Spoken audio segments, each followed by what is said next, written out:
Сәлем баршаңызға. Бүгін бізде алмалы пирог. Жалпы шарлотканың орнына осы пирогты жасасаңыздар өте керемет шығады және жасалу жолы жеңіл. Міндетті түрде каналыма тіркелуді ұмытпаңыздар. Ең алдымен бізге қажетті 2 жұмыртқа, 50 грамм қант, 10 грамм ваниль қанты. Барлығын жақсылап араластырамыз. Жұмыртқамыз ағарып көтерілгенге дейін.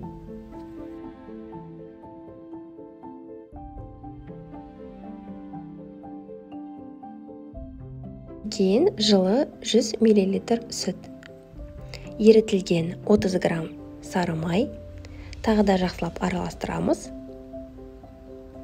Одан кейін оған біз ұн қосамыз. 70 грамм ұн және 1 шай қасық қопсытқыш разрыхлитель. Осының барлығын енді сұйықтыққа құямыз.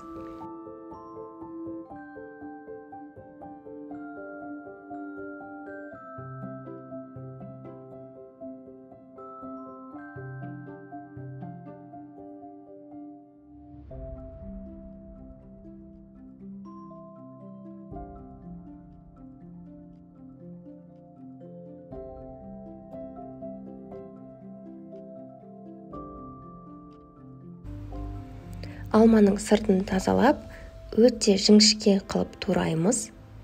Жіңішке болған міндетті түрде. Барынша жіңішке қылып турауға тырысыңыз.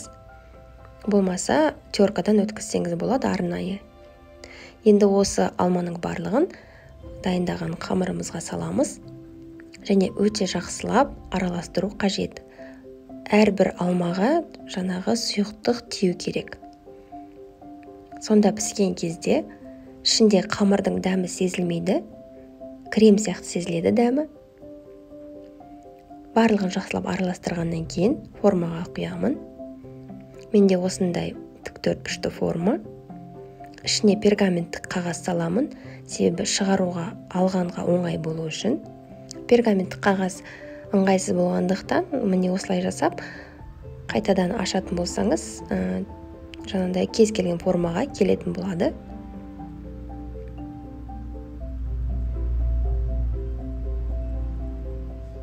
Осы формаға қамырды құйып, 160 градуста 40-50 минутта пісіріп аламын. Піскен кезде міндетті түрде ағашпен тексеріп қараңыз.